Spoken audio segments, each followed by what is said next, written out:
sin duda, si ustedes están en el proceso de reflexión respecto al rumbo que tomará la formación de los profesionales de la educación, algo que es fundamental es justamente mirar en relación a cuáles son las demandas y cuáles son los supuestos que en este momento estamos posicionando desde la educación básica.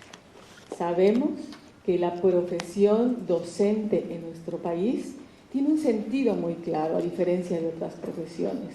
Los estudiantes que se acercan a nuestras escuelas normales justamente tienen ya una visión del ámbito profesional en donde se van a desempeñar y justamente estarán atendiendo frente a grupo o desde los distintos ámbitos que se tienen de trabajo en la educación básica, en la discusión continua con lo que en nuestro país llamamos planes y programas para la educación básica. En ese sentido, yo celebro que la Dirección General de Educación Superior para Profesionales de la Educación nos haya invitado a charlar con ustedes respecto a cuáles son las decisiones que en política pública hemos tomado hasta este momento en este proceso que hemos identificado como reforma integral de la educación básica. Y esa reforma integral de la educación básica tiene como un punto sustantivo la articulación curricular. Y en esta charla que voy a compartir con ustedes, debo decirles primero que no fue sencillo determinar qué de todo lo que les podríamos compartir sería de interés para ustedes, en primer término, y en segundo término, de relevancia para las discusiones y para el trabajo que están desempeñando. Sin duda requeriríamos no de una sesión de una hora, que más o menos me corresponde estar con ustedes para después cederle el micrófono al maestro Enrique, sino de varios tramos de discusión, pero preferí entonces dar pinceladas, y eso es la primera acotación que quisiera hacer, pinceladas respecto a los puntos nodales de esta propuesta que voy a compartir. Iniciaré en la primera parte por darles algunos elementos de contexto que tiene que ver cómo miramos nosotros aspectos del contexto nacional, del contexto internacional, en función de los retos que hay, ¿sí?, y de los elementos normativos y legales que sustentan esta decisión de política pública. Posteriormente, me aproximaré a revisar desde el punto de vista conceptual algunos de los supuestos, ¿sí?, con los cuales estamos definiendo el qué enseñar, para qué enseñar, cómo enseñar, ¿sí?, desde los diferentes campos disciplinares que conforman lo que llamamos nosotros el mapa curricular de la educación básica.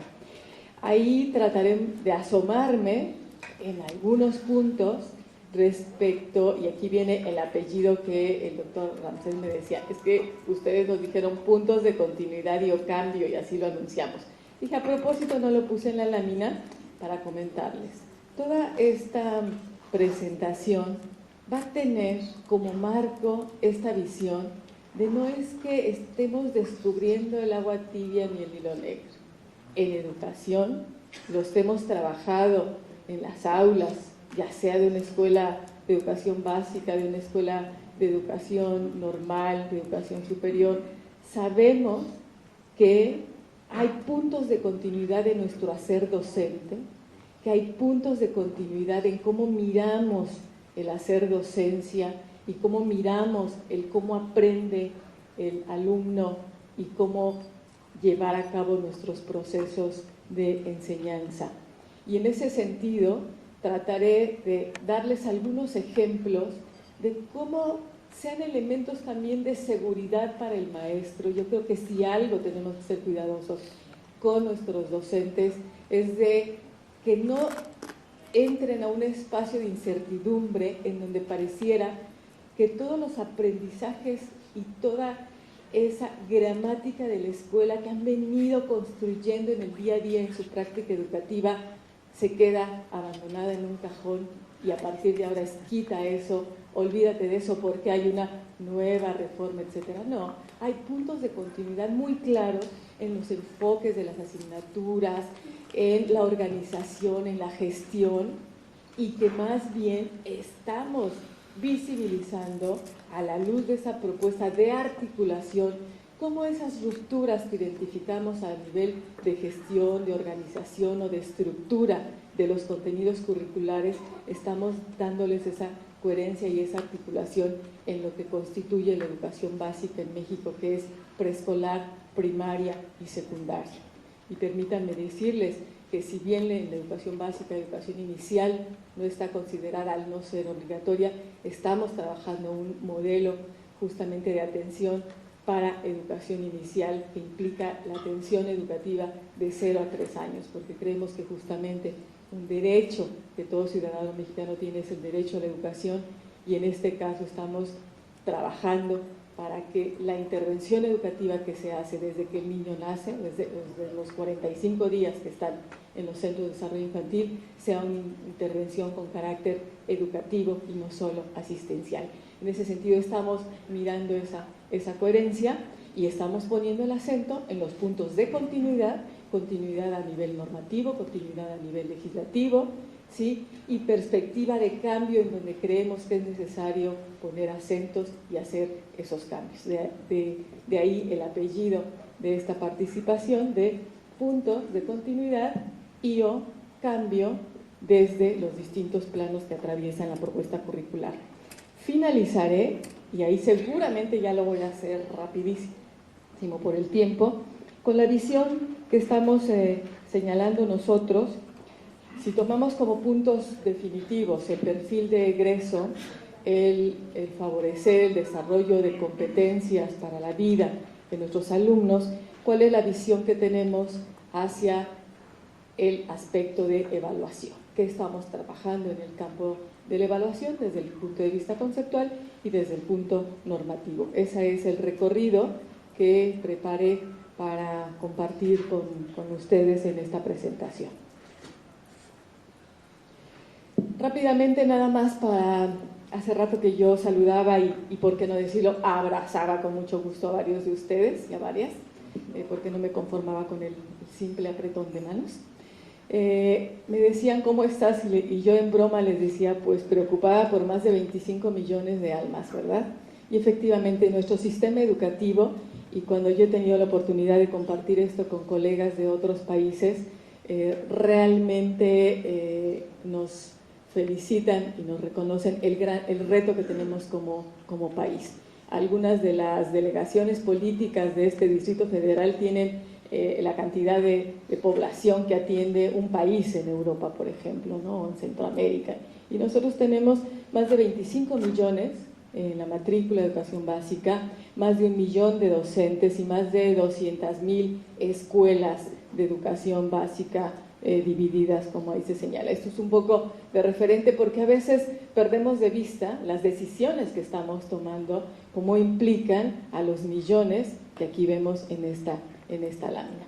¿Cuáles son los aspectos sustantivos de esta propuesta que estamos impulsando? Bueno, articular los 3 niveles que conforman la educación básica, garantizar la continuidad entre la educación preescolar, primaria y secundaria, y algo también que no es de menor énfasis, temas relevantes para la sociedad actual y en la formación integral para la vida y el trabajo.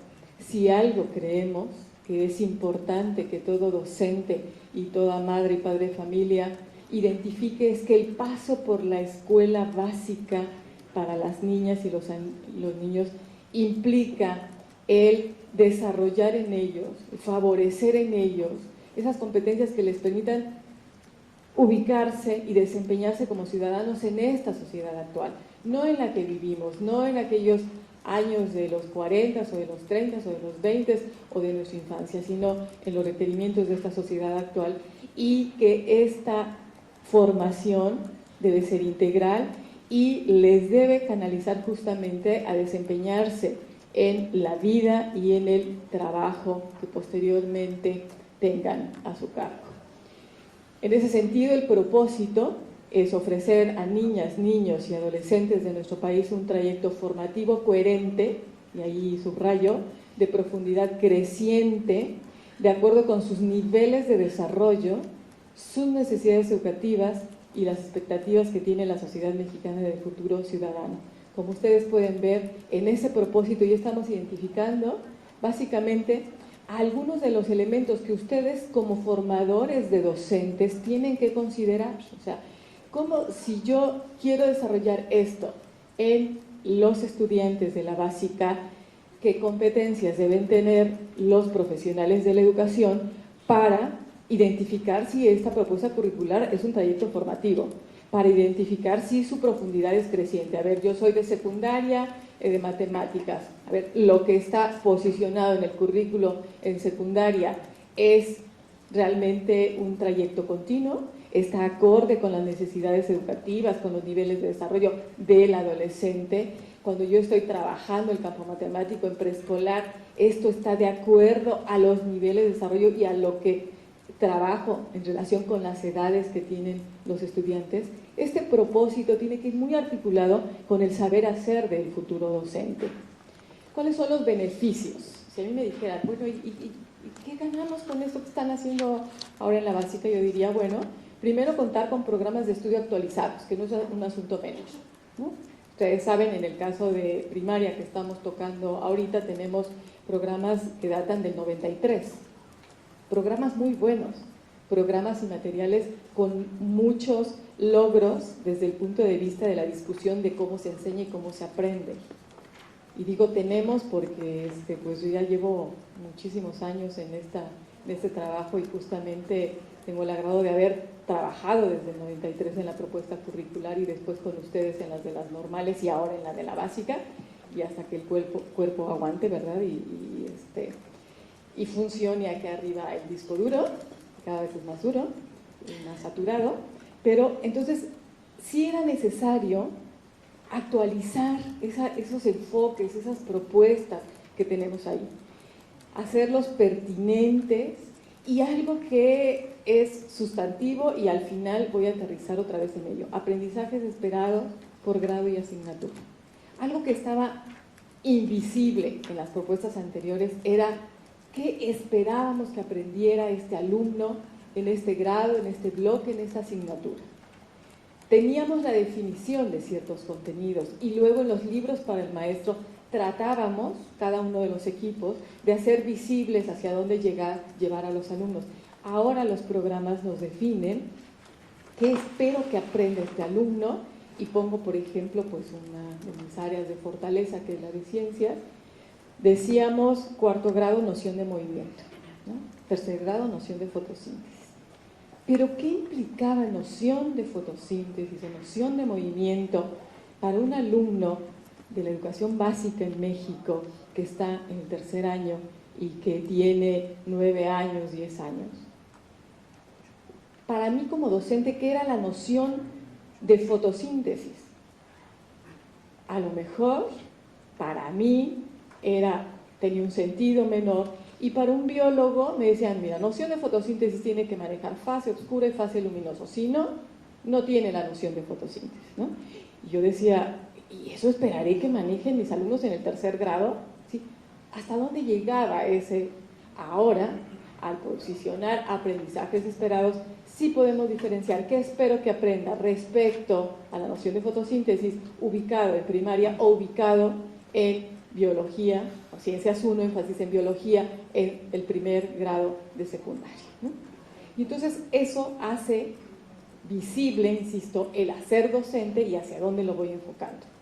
Fortalecer la formación de directivos y docentes. Creo que ustedes lo vivieron con nosotros, los que estuvieron trabajando con el programa de fortalecimiento a las escuelas normales, que cuando los convocábamos, porque vamos a revisar los programas del primer semestre, del segundo, del tercero, del cuarto, directivos, docentes, se movilizaban y vaya que se fortalecían, no solo en la discusión que en la agenda poníamos, sino en el intercambio entre pares. Revisaban sus prácticas docentes, revisaban sus miradas hacia los ámbitos disciplinarios, y eso está sucediendo con educación básica. A través de esto que estamos trabajando se fortalece la formación de directivos, de docentes y se impulsan procesos de gestión escolar participativos. Desde para reclamarnos que no llegaron a tiempo los documentos, ¿sí? o con la suficiencia requerida, o bien para organizarse y decir, yo sí quiero ser escuela en etapa de prueba, yo no quiero ser escuela en etapa de prueba, en mi zona me están exigiendo más, tú me dijiste 2, pero quieren entrar 3, son procesos de gestión que se movilizan. ¿Cuáles son los elementos de continuidad? Esos son elementos de continuidad en cuanto a ese hacer en las instituciones. Tenemos normativas en nuestro país, y ustedes saben, el Acuerdo Secretarial 384 es un hito muy claro para hacer esto que estamos haciendo, y otra vez yo decir, son puntos de continuidad. No es en esta administración que se empieza y se echa a andar esta política pública. En el artículo 1 de ese acuerdo secretarial nos decía ya específicamente, dentro de las características del plan y programas de estudio, articulación con los niveles anteriores de educación básica, es decir, estaba mandatado ya ahí, desde ese acuerdo secretarial, que el nivel de educación secundaria tenía que estar articulado con primaria y con preescolar. Luego entonces lo que estamos haciendo nosotros ahorita es cumplir ese mandato que en el acuerdo secretarial ya estaba visibilizado. En este ejercicio, en el Plan Nacional de Desarrollo 712, que ustedes conocen perfectamente, en su eje 3.3 tenemos objetivos muy claros que nos hablan de elevar la calidad educativa, reducir desigualdades, y esto es muy claro, y si antes yo lo tenía presente cuando trabajé con ustedes en las normales, de que era distinto, y fue muy distinto trabajar la propuesta con la licenciatura en preescolar, primaria y secundaria, a cuando la trabajamos en especial, y cuando trabajamos la de intercultural bilingüe con esos maestros que yo decía son granos de oro del país, que manejan su lengua, manejan el español, manejan la cultura, la visión, la cosmovisión de todas esas poblaciones, y que atraviesan esa mirada intercultural de nuestro país.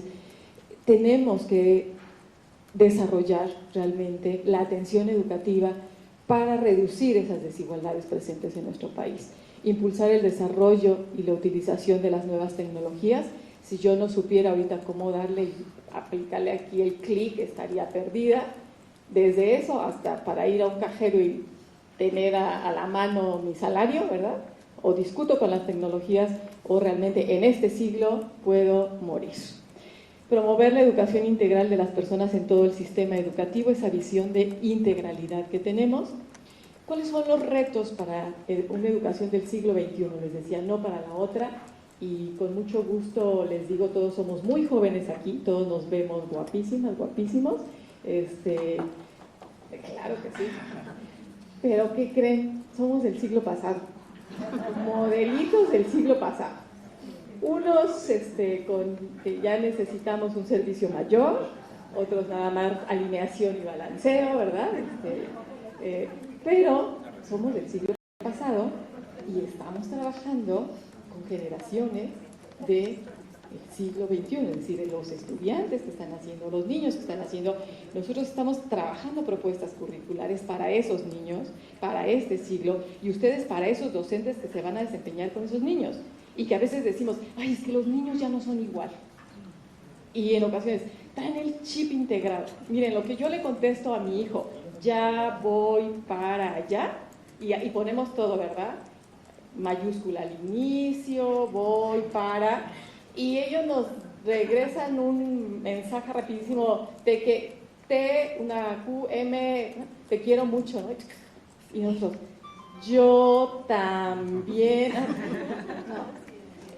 Ese sentido, tenemos que tener visible eso para que atraviese la formación en el currículo de básica, en el currículo de los docentes, ¿sí? Porque eso es lo que vamos a tener. Hay muchas fortalezas, y de esa, todos los del siglo pasado, que somos nosotros, nos tenemos que sentir orgullosos en nuestro país y en todos. Hemos avanzado mucho en la universalización de la enseñanza obligatoria, y si vemos los resultados en los informes de educación para todos, vamos a ver cómo como país avanzamos fuertemente. en la reducción de las tasas de analfabetismo, en los planes para alcanzar educación de calidad con equidad para todos y a lo largo de la vida. Esto que se pronuncia en una sola vez tiene retos muy fuertes. No es lo mismo cobertura que calidad educativa, no es lo mismo igualdad que equidad en educación. Es decir, dar la atención que requiere cada alumna y cada alumno en función de sus necesidades y a lo largo de la vida, es decir, esta visión de aprendizaje permanente. Hemos establecido políticas educativas por consenso. Yo ahora sí algo tengo claro, es que tenemos que hacer la propuesta, trabajarla en etapas de prueba, consensarla con los maestros, con los directivos, en el Consejo Nacional de Autoridades Educativas. Si ellos no votan a favor de que se generalice esa propuesta, no se hace. Es decir, por consenso trabajamos afortunadamente muchísimas propuestas curriculares. La implementación de sistemas de evaluación, nos dé escozor o no, PISA, Enlace, Scale, CERCE, son mediciones de los sistemas educativos que nos dan referentes respecto a ellos, y la incorporación de las tecnologías de la información y la comunicación. Esas son grandes fortalezas, pero también tenemos debilidades, ¿sí?, que no son de hoy ni de ayer, sino que son justamente de años atrás. Sigue haciendo falta equidad educativa, ¿no? Seguimos teniendo abandono prematuro de la escuela, y esto es algo que hemos discutido mucho con los compañeros al trabajar el primer ciclo en la propuesta curricular. Hay un abandono en zonas rurales, ¿sí?, entre el 16 y el 68% de alumnos que no llegan al quinto grado, ¿sí?, cuando en los países desarrollados el 99% sí completa ese quinto grado. Tenemos, aunado a ese punto, amplias tasas de repetición. El promedio regional, y fíjense y pensemos ahí, ese 14.6% de niñas y niños que les gusta, tráiganlos a su mente, tienen 6 años, 7 años, esos pequeñitos, y que en el primer grado le decimos, no, tú, reprobado. Y justamente muchos de ellos son los candidatos a no concluir la educación, ¿sí? Entonces, ahí hay que mirar qué estamos haciendo en ese primer ciclo. Escasa formación del profesorado y de los equipos directivos. Todos sabemos que en los cuerpos que tenemos en educación básica tenemos perfiles distintos, tenemos desde maestros que fueron formados en una escuela normal básica, que terminaban su educación secundaria y pasaban a ser estudiantes de la educación normal, tenemos licenciados, tenemos maestros, tenemos doctores en educación, tenemos distintos, pero es necesario justamente, y en los equipos directivos tenemos retos muy claros por la forma en que se accedía a ser directivo o ATP, ahí hay retos. Dentro de los retos también tenemos algo que caracteriza a nuestro país: ofrecer respuesta educativa de calidad ante una creciente fragmentación demográfica y diversidad cultural. Y quienes nos acompañan aquí de entidades en donde, no sé, Veracruz, Durango, que platicábamos antier, la cuarta parte de la población está ubicada en localidades rurales con menos de 2.500 habitantes. Y cerca de 150.000 de esas localidades tienen menos de 100 habitantes. ¿Cómo en esas localidades que tienen menos de 100 habitantes yo instalo una secundaria general con el maestro de matemáticas, de física, de química, de educación física? ¿Sí me explicó? ¿Cómo respondo como sistema educativo con una telesecundaria, ¿no? Porque es la manera en que puedo llegar con ellos. ¿Cómo respondo en la educación primaria y preescolar con escuelas multigrado? Y entonces tengo aún dentro del multigrado las variantes, una bidocente o una unidocente, y en donde ese profesor que está ahí es director, conserje, maestro, educador especial, todo, ¿sí? Pero eso es nuestro sistema educativo y así está constituido, y entonces tenemos que atender esa necesidad educativa, pero con calidad. No es asunto menor. Incrementar el combate al rezago educativo, la calidad educativa, el logro escolar con principios de equidad. Un reto que tenemos nosotros es consolidar la reforma de preescolar y de secundaria, y un reto que nos reclaman todos los maestros, la coordinación eficiente entre programas nacionales. Ustedes han oído hablar, escuela de tiempo completo, escuela saludable, escuela siempre abierta, escuela, ¿no? Y muchos programas federales y estatales en donde el maestro, a ver, está el currículo y está el programa, ¿cómo hago realmente una lógica entre el currículo y estos programas que fortalecen o que atienden de manera específica algo? Esta diapositiva es únicamente para que nos acordemos, ya tenemos la cantidad del sistema educativo, pero características, tenemos niñas y niñas en nuestro sistema educativo como este niño que está aquí muy contento de estar en su escuela regular, con las adecuaciones que requiere, con los apoyos que requiere para desempeñarse y ser un ciudadano justamente que reciba educación de calidad independientemente de las características de desarrollo que tiene. ¿Qué antecedentes tenemos para hacer esto que nos mandata el 384 y en qué nos estamos moviendo? Algo que también he aprendido, no tienen ni idea, mi regreso a la básica, todo lo que me ha enseñado, después de todo lo que aprendí en normales con ustedes. Yo tenía presente que había habido en el 92 un acuerdo nacional para la modernización de la educación básica, pero ¿cómo implicaba esto en el hacer de cada una de las entidades de mi país? Ahora me queda claro. La descentralización educativa, ¿sí? Y el rediseño de los currículos y de los materiales que en ese 92-93 hicieron es un hito importante para entender desde cómo se posicionan las políticas en las entidades y cómo no tienen los mismos derechos, los mismos retos, un maestro, ni el mismo salario, incluso un maestro de una entidad que de otra, y cómo de repente aquí se sacan materiales a nivel nacional, pero tal gobernador de tal entidad dijo aquí estos libros no, y etcétera, y yo saco el mío. O sea, eso tiene componentes muy claros a la luz de esta descentralización educativa. Hubo modificaciones trascendentes que ahorita justamente nos hacen visible cuáles son los componentes y cuál es la visión, por ejemplo, de la educación secundaria, porque al haberse mandatado la obligatoriedad de la educación secundaria, se modificó, ¿sí?, el tipo de estudiantes que recibíamos en la educación secundaria. Yo bromeo mucho diciendo que cuando yo estudié la primaria, pues mujer, ¿no? Y en la época que la estudié, fiesta porque terminó la primaria, misa porque terminó la primaria, porque yo creo que era la última, ¿verdad? Porque quién sabe después si no se casara la niña o que hiciera. Entonces había que hacer el festejo. Ahora no, ahora tienes que ir a la secundaria, es obligatorio. Madres, familias, saben, niños, que hay que ir a la secundaria, que la visión no termina ahí. Eso hizo que entonces la élite que nos llegaba a la secundaria se convirtió en el genérico, y entonces no solo llegan los estudiantes con esa visión de que voy a hacer una carrera y voy a ser abogado como mi papá o ingeniero o médico, sino tengo que ir a la secundaria. Y entonces grupos masivos, maestros de donde se pueda para atender, y tenemos entonces una diversidad muy interesante ahí. La estrategia de mejoramiento profesional de carrera magisterial, que ahora ya se modificó y está también buscando otras formas de articular. Todo eso nos sirve, otra vez, ¿de qué estamos hablando? Puntos de continuidad y o cambio en esa política pública que se está instalando en este momento. Ese es el rostro del plan y programas de estudio todavía vigente en este año en los grados de segundo a quinto, con excepción de las escuelas que participan con nosotros en la etapa de prueba. Pasamos a otro rubro. Algo que nosotros recuperamos y que les decía es un hito muy importante en el desarrollo educativo del 93 para acá.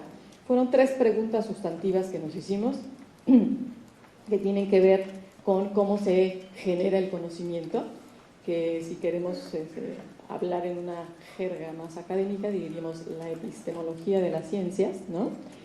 Cómo aprenden las personas, que nos lleva a los planos de la psicología, del desarrollo, con las variantes ahora que sabemos que hay la psicología social, la psicología cultural, que nos posicionan justamente y nos dan respuesta a estas características de diversidad y cómo se enseña.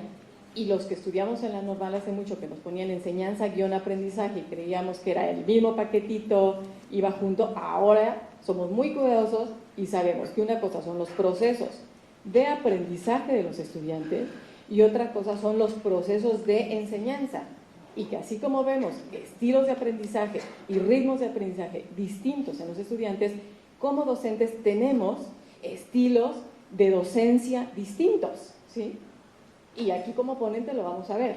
Yo muevo mucho las manos y me he aguantado a no levantarme de la silla, ahorita me está costando trabajo, ya quisiera estar allá abajo caminando, pues son estilos que uno tiene y otros están muy quietecitos, son estilos en todo eso y ahora lo reconocemos y por eso esas tres preguntas que se discuten y se empiezan a discutir mucho en los 90 las seguimos trabajando nosotros para esta propuesta.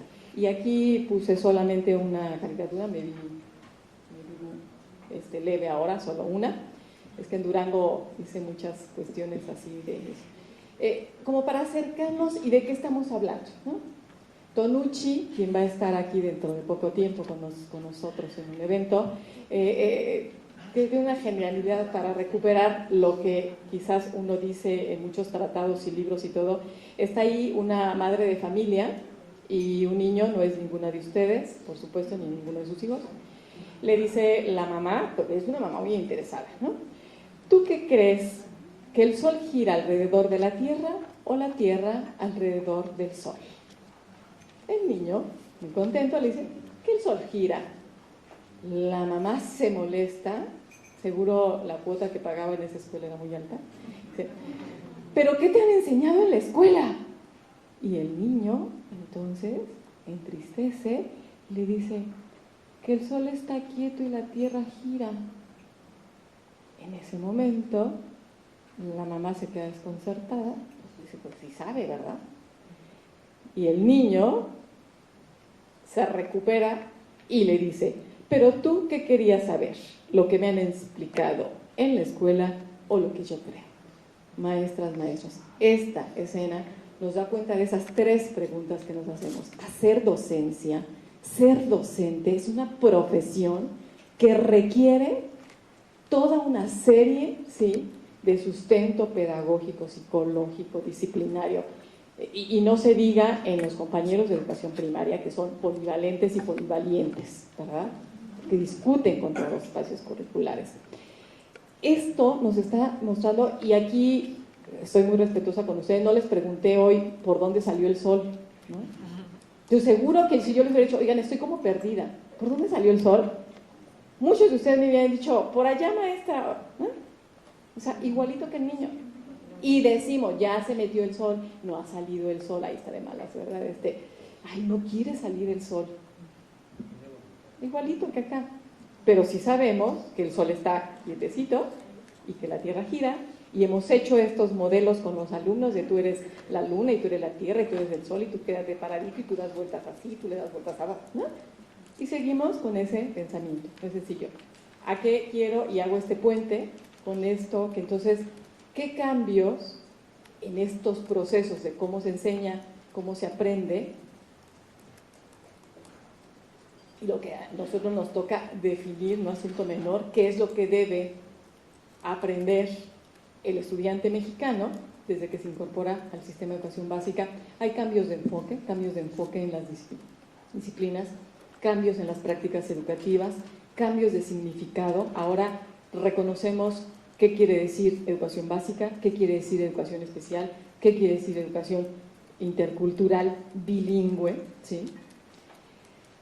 Hablamos de educación para todos, de integración educativa, de atención a la diversidad, de educación inclusiva, de educación de calidad y con equidad.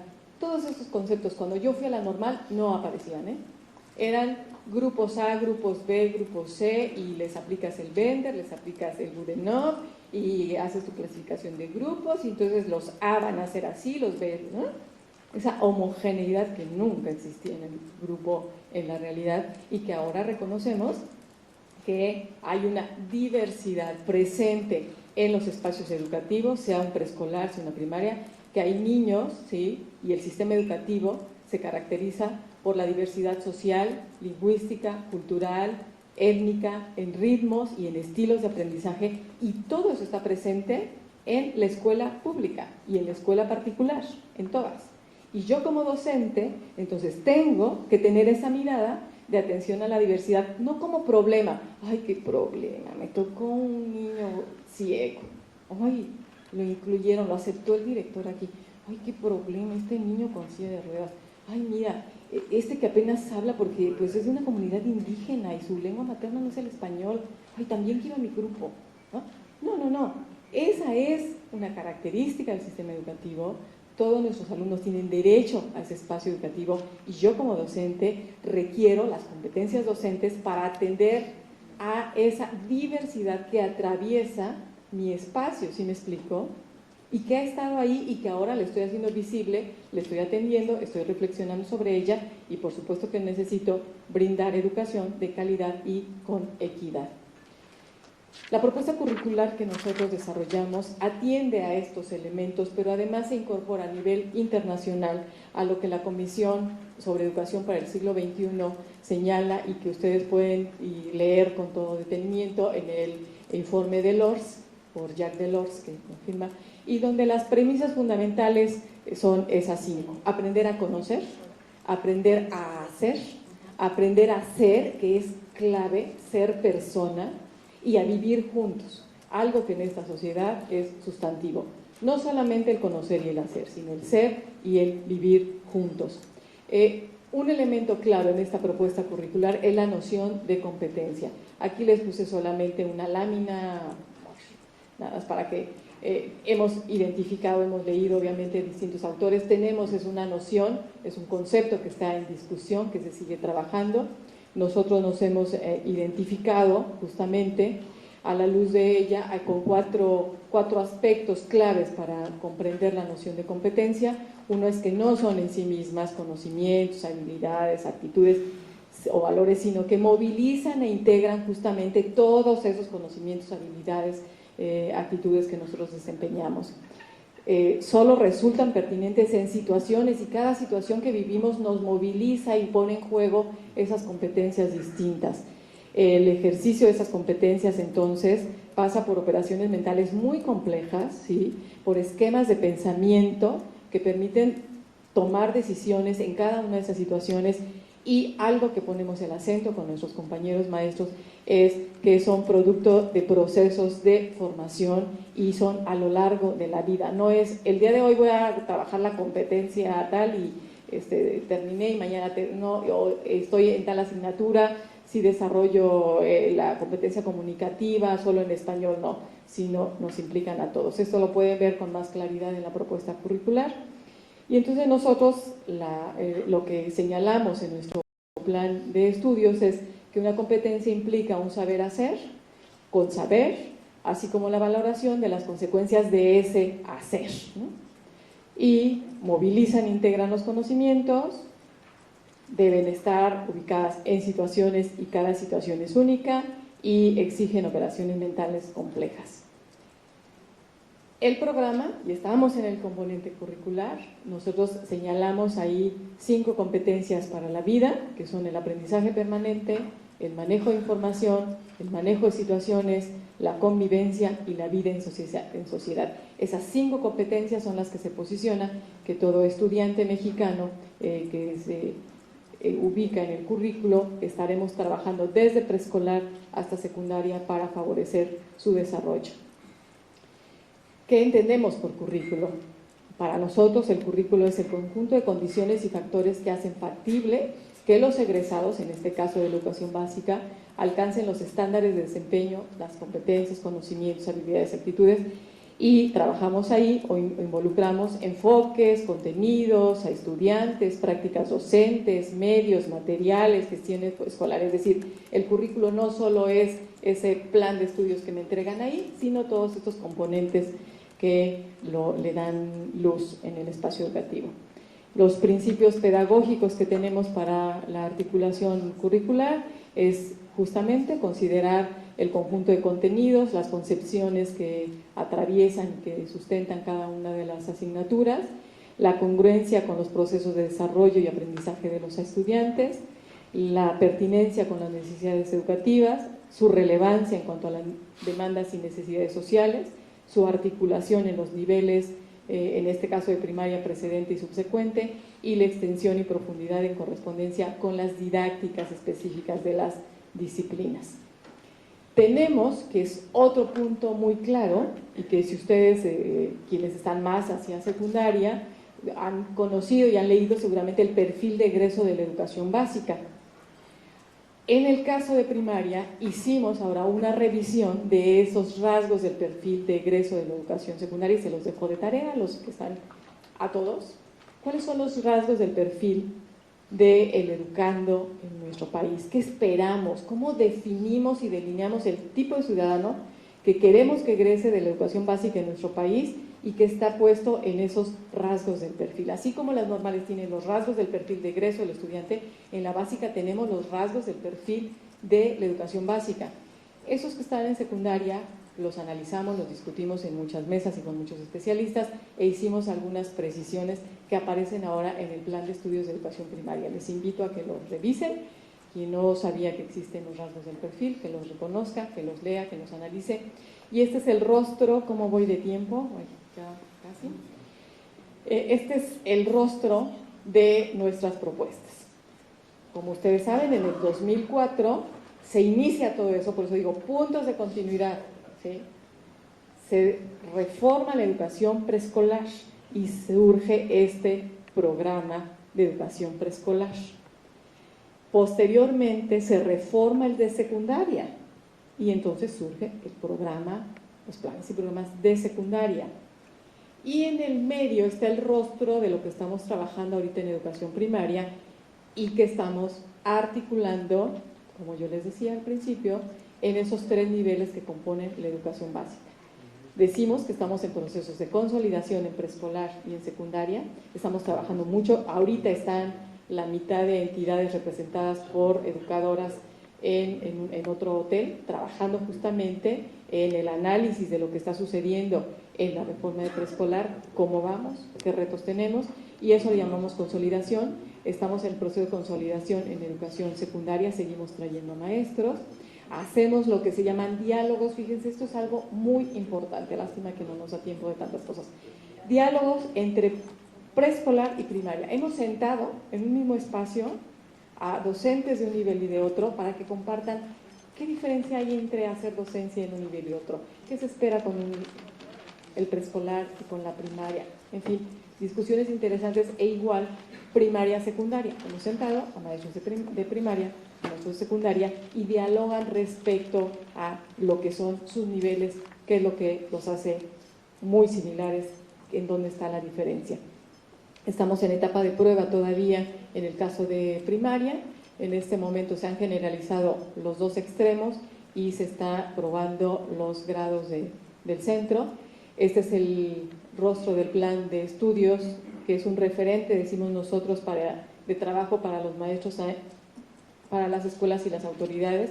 Y yo siempre digo que la información nos ayuda mucho a todos y quise compartirles con ustedes que el tiraje de estos documentos visibiliza las escuelas normales, ¿sí? Que si ustedes no lo tienen es porque algo ha pasado en su entidad. Vuelvo a decir, la descentralización educativa nos tiene muchas garantías, pero también se pierden de vista algunas cosas. En la tabla, la pauta de distribución, porque se llama en la CONALITEC que enviamos, nosotros identificamos que las escuelas normales tenían que recibir sus documentos y se hizo un tiraje de 40,000 ejemplares. ¿Cuál fue la pauta de distribución que nosotros dijimos? 2 ejemplares para cada director de escuela normal, 2 para cada subdirectores, 6 para áreas sustantivas, 20 para docentes y 70 para la biblioteca de cada escuela normal. ¿Cuántas instituciones consideramos? 369 escuelas, 248 de primaria, 62 de educación física, 59 de especial. ¿Perdón? Bueno, eso seguramente que va a hacer ruido. Yo se los dejo de tarea, investiguen, revisen, quéjense. Perdón, no es cierto. Nada más coméntenlo, pregunten. Sí es muy importante. Miren, a mí algo que me ha preocupado, se hacen tirajes enormes, se hacen estas pautas de distribución Y cuando uno llega a la escuela y no lo tienen y están fotocopiándolo, bueno, ahora la ventaja es que también todo está en internet. Ahora si uno de momento, está bien, no llegó a mi escuela, pero entro a la página de internet, no tengo internet en mi casa, pero en el cafecito de enfrente, al que van mucho mis hijos, sobrinos, lo que sea, voy, me llevo mi memoria, lo guardo, lo imprimo, ¿sí me explico? Porque todo esto está en internet. Descargo el PDF y ya lo tengo. Independientemente de que pregunte por qué en mi escuela no lo hay, pero eso no me debe ser un móvil para yo no lo puedo conocer o no lo puedo leer, ¿no? ¿Cuáles son los componentes relevantes de esta propuesta? Parte de un análisis de la educación básica en el contexto nacional e internacional, reconoce los retos para ofrecer educación de calidad, plantea cuáles son los elementos que definen el currículo, planteamos ahí la visión de articulación curricular, señalamos la continuidad entre competencias para la vida y el perfil de egreso, tenemos como rasgo distintivo el trabajo con la diversidad y hoy integramos un mapa curricular de la educación básica. Y aquí, antes de ponerles el mapa de la educación básica, todas las acotaciones. Es un esquema. Todo esquema tiene insuficiencias. Todo esquema reduce una realidad. Si yo hago aquí un esquema de este salón, seguramente que no voy a poder dar cuenta de toda la complejidad de esta realidad. El mapa curricular, al ser un esquema con fines explicativos, ¿sí?, visibiliza los vínculos más estrechos con los espacios, pero no si quisiéramos poner todo, tendría flechitas de todos lados para todos lados, ¿no? Entonces, ojo con eso. Y lo que sí nos parece muy importante es que se identifique no como el mapa de primaria o el mapa de secundaria o el mapa de preescolar, sino justamente el mapa curricular de la educación básica. Y quienes no tienen visión 2020, o aunque la tengan, pero dado la proyección, no van a leer nada, van a ver poco, seguramente ustedes ya lo han visto en otro. ¿Perdón? No, de todas formas, esa diapositiva con ese tamañito de letra, pues por supuesto que no vayan a revisar sus lentes ni nada de eso. Pero ¿qué me interesa? Yo soy muy respetuosa en ese sentido y creo que poner una diapositiva en donde alguien no ve nada es una falta de respeto. Pero yo lo que sí quiero que vean, y eso estoy segurísima que sí lo ven, son esas franjas, ¿sí? Y en donde de una mirada rápida, ¿sí?, rapidísima, que podemos hacer con nuestros estudiantes, vemos en la parte izquierda los campos formativos para la educación básica. Ojo, no dice para preescolar, para primaria, para secundaria. Para la educación básica, y tenemos lenguaje y comunicación, pensamiento matemático, exploración y comprensión del mundo natural y social, y desarrollo personal y para la convivencia. Esos son los 4 campos que yo voy a trabajar a lo largo de la básica para alcanzar ese perfil de egreso y esas competencias para la vida, favorecer el desarrollo de esas competencias para la vida. Después yo estructuro eso en cuadritos, a los que les llamo espacios curriculares, a los que les doy un tiempo específico, un número de horas, y en donde, si ustedes ven, literalmente, llegando a secundaria, les hacemos la vida de cuadritos a los muchachos, ¿verdad? Porque son más cuadritos. Es decir, parcializamos en más espacios lo que vamos a trabajar a la luz de esos campos formativos.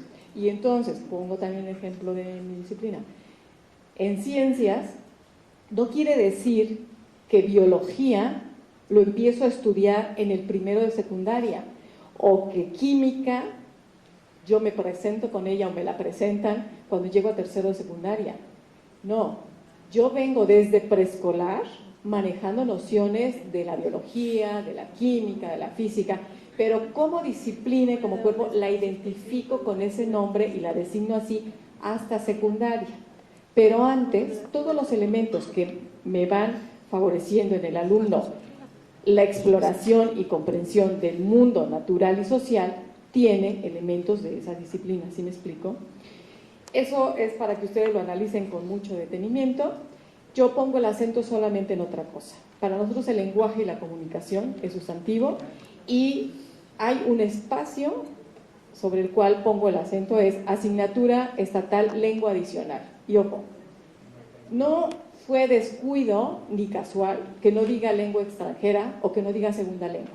hubo una discusión muy clara en que si reconocemos que nuestro país tiene una diversidad lingüística, para muchos de nuestros estudiantes que llegan a nuestra escuela básica, el español es su segunda lengua, ¿sí?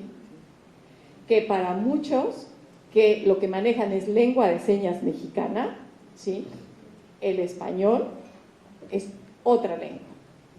Y que en ese sentido lo que tenemos que favorecer es el lenguaje y la comunicación y estar atentos a las distintas lenguas, y por supuesto que ahí cabe entonces, y es desde tercero de preescolar hasta secundaria, una lengua adicional. Cada autoridad educativa de cada entidad ha definido cuál es la lengua que va a impulsar. Obviamente, muchas, casi el 99.9% de las autoridades educativas han definido la enseñanza del inglés, ¿sí?, como una lengua adicional. ¿Por qué? Porque pues la lengua de los negocios, es la lengua de muchas cuestiones, pero también tenemos, y ustedes los que trabajan en el ámbito de intercultural bilingüe, el mandato que en comunidades en donde hay más del 30% de población hablante, ¿sí?, tiene que recibir esa lengua también. O sea, hay elementos otra vez de derechos humanos, de constitución y curriculares que atraviesan y que definen entonces por qué no pusimos segunda lengua o lengua extranjera, sino como pusimos lengua adicional. Se han editado una serie de materiales, aquí ya me voy muy rápido. Tenemos los programas de estudio y las guías de actividades, que en ella tenemos una descripción detallada, enfoques, propósitos, contenidos por asignatura y grado. Tenemos el programa, todo esto va acompañado de etapas de prueba, y aquí les digo un poquito. Hicimos en el primer momento la prueba en primer ciclo de primaria, que fue primero y segundo, y quinto y sexto de primaria, y los diálogos que ya les comentaba. CONAEDU mandató que se generalizara solamente primero y sexto grado, o sea, después de hacer todo un análisis de las oportunidades del sistema educativo que teníamos, se generalizaron esos dos grados. Seguimos ahorita en etapa de prueba de segundo a quinto en esas escuelas, 5,000 casi escuelas. En la próxima reunión del Consejo Nacional de Autoridades Educativas se propondrá que se acuerde la generalización de segundo y quinto grado.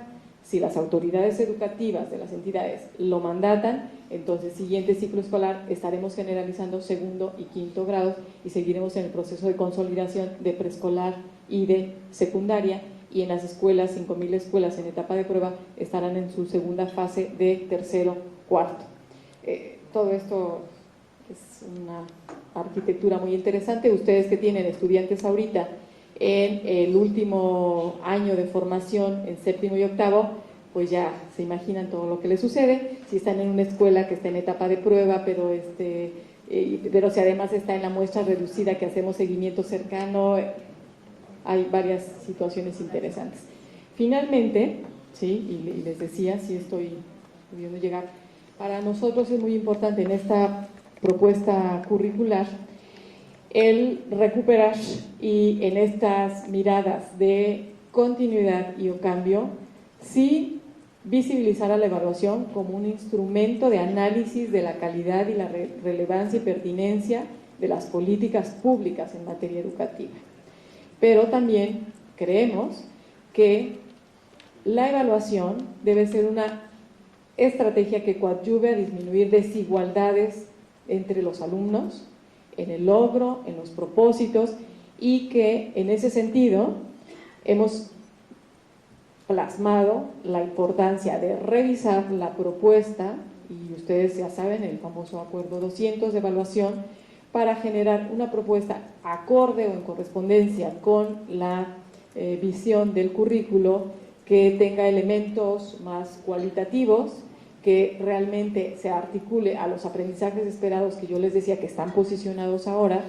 Y en ese sentido, la propuesta que se reduce no solo el enfoque de la evaluación, sino luego su dimensión en un documento que certifica lo que un estudiante aprende. Hemos estado trabajando en basarla en aprendizajes esperados, que aparecen en los programas, en evaluar los procesos de aprendizaje en forma cualitativa y en reportes bimestrales. Hicimos un primer ejercicio en 132 escuelas que trabajaron los maestros con todo eso. No nos fue muy bien, nos fue bastante mal, ¿no? ¿Por qué lo digo? Porque fue un instrumento que demandaba mucha inversión en tiempo de los docentes y también tenemos que ser sensibles a el número de estudiantes que tiene un maestro o una maestra en preescolar, en primaria y en secundaria, y entonces hay que hacer que concilien todos estos elementos. Eso es el ejemplo de cómo venimos trabajando esta propuesta en el número, la muestra ampliada, que son las casi 5.000 escuelas, la muestra reducida, que es a la que hacemos seguimiento cercano, y que el maestro Enrique Morales, quien es el alma, corazón y vida del seguimiento, que lo fue en las escuelas normales y ahora con todo eso que aprendió ahí, está y sigue aprendiendo y lo hace en la básica. Estamos haciendo seguimiento cercano a estas escuelas, a esta muestra reducida, y el seguimiento muy fino o la intervención que hicimos de prueba en las escuelas primarias. Esa es la visión que tenemos de cómo ir avanzando. Si ustedes se dan cuenta, teníamos en el 8-9, arrancamos con esa etapa de prueba en 4 grados, en el 2009-10 estamos en la generalización de primero y sexto y en fase piloto en esos grados.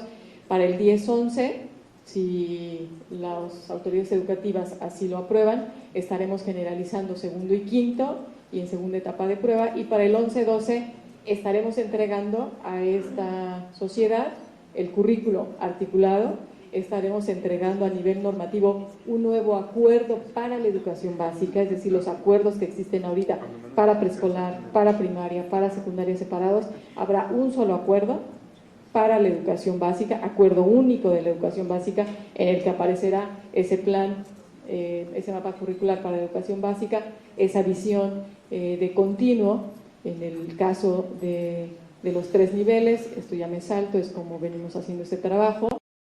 Tenemos en línea, todo está en línea, los programas, los planes, lo de preescolar, de primaria, de secundaria, todo lo que vamos generando, los materiales para los maestros, ustedes los pueden descargar, ahí están los PDFs, e igual tenemos una cronología, ustedes le dan clic ahí, aparece que si cuándo fue la reunión de CONAEDU, cuándo se aprobó esto, cuándo hicimos esto, cuándo la etapa regional. Creo que lo que pasó la semana pasada no lo hemos puesto, ¿verdad, Enrique? Estoy segura. La segunda fase de taller regional, pero la siguiente ya tiene que estar. Y ahí están los informes y las fichas técnicas de todo este continuo. Quien es investigador puede llevar ahí la secuencia y analizar los documentos y discutir sobre ellos. Quien es docente y quiere enterarse de cómo va el proceso en el otro nivel en donde no trabaja, ahí está. Y seguimos haciendo la producción de barra para verano. Yo les invito mucho para que en el verano nos sigan en la transmisión. Ya saben que sale por canal abierto y que van a encontrar programas para los 3 niveles educativos con puntos que nos parecen relevantes para ir dando a conocer más todo este trabajo. Muchas gracias por su atención. Antes de que me aplaudan, solamente quiero, es que así uno se motiva, señalarles un ejemplo. Ya no me va a dar tiempo, es que yo les digo con todas las cosas que quisiéramos ver. Yo sigo, me dice no, porque me da penita.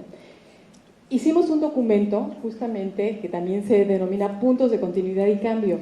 Ustedes seguramente, o posiblemente, perdón por los absolutos, no hay nada absoluto en este mundo, posiblemente se pregunten, bueno, pero ¿qué cambios hay en español? A ver, ya me dijo que el enfoque, que el 93, y que las disciplinas, y que la psicología nos ha tenido avances, y que la visión intercultural y todo eso. Pero, a ver, en vivo y en directo, yo soy de español, ¿qué cambio soy? Yo soy maestro de secundaria en educación física, ¿qué encuentro de distinto? Yo soy... ¿no? Hicimos este documento justamente para ayudarle a los maestros a comprender, y solo les leo a mínimas pinceladas de lo que decimos. Como en algunos casos es en relación a la estructura de la asignatura, en otros casos es en relación al enfoque que estaba trabajando, en otros tiene que ver mucho con esa visión congruente de rupturas que había entre un grado y otro grado o algo así. Y les pongo, por ejemplo, en español, dice aquí, cabe señalar que en ambos programas, estaba hablando de 93 y 2000, que hubo una reforma ahí también. En ambos programas, la unidad de análisis privilegiada para trabajar el lenguaje es el texto íntegro y no su fragmentación. Sin embargo, en el programa 2009 se hace énfasis en el uso social de la lengua. El cambio a ámbitos en dicho programa atiende a que las prácticas sociales del lenguaje resultan más cercanas a lo que ocurre en la vida cotidiana. Es un ejemplo de a ver, qué es de continuo y en dónde se puso el acento en el cambio.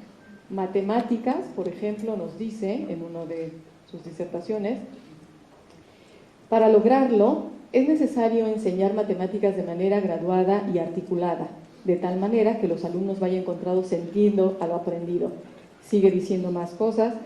Habla de una discrepancia. Para la educación primaria, los contenidos están organizados en 6 ejes temáticos y para la educación secundaria en 5 áreas.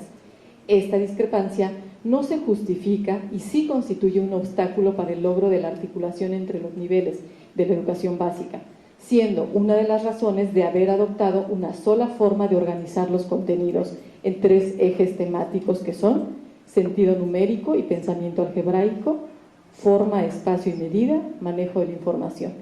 Y nos sigue explicando por qué. En ciencias naturales, por ejemplo, nos dicen el enfoque y los contenidos de los programas de naturales de 93, así como los libros de texto, muestran varios elementos acordes a las tendencias actuales de la educación en ciencias. Sin embargo, para el diseño y elaboración de los programas del 2009, fue necesario circunscribirse, actualizarse y adecuarse de manera coherente con los antecedentes de la reforma de preescolar y los marcos de articulación de la básica, las competencias para la vida, el perfil de egreso y la formación científica construidos durante la reforma de secundaria. En este contexto y tomando en cuenta, se hace, y aquí nos dice cuáles cambios vienen haciendo. Y así, en cada una de las asignaturas, que ya no me da tiempo para repasarlas, hay una explicación, otra vez que insisto, lo que queremos y quisiera, y con eso ahora sí ya concluyo, que todos nos llevemos esa idea primero. Es un proceso que está en construcción, que cuando yo digo etapa de prueba, les aseguro que las escuelas que estamos impactando en esta etapa de prueba nos regresan una serie de elementos que nos han permitido ir modificando e ir precisando esta construcción. Que todo lo que hemos hecho hasta ahorita, yo les denomino documentos mártir, nacen para morir, ¿sí? Para eso nacen. Y les digo así a mis compañeros, ellos dicen, ay, esta me quedó precioso, es un documento mártir, porque está en etapa de prueba, y cuando regrese y los maestros nos digan qué pasó, va para atrás, ¿no?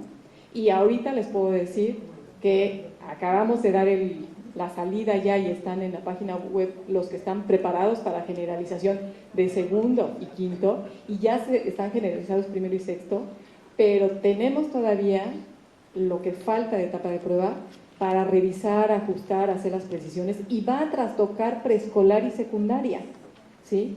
Porque hemos identificado también insuficiencias en secundaria e insuficiencias en preescolar para que realmente esté ese continuo, y entonces ese acuerdo único para la educación básica va a traer situaciones distintas, y que no obstante, ayer me decía un compañero, todavía puedo meter cambios al de segundo. No, ya espérate, porque si no, no están esos documentos en las escuelas a tiempo.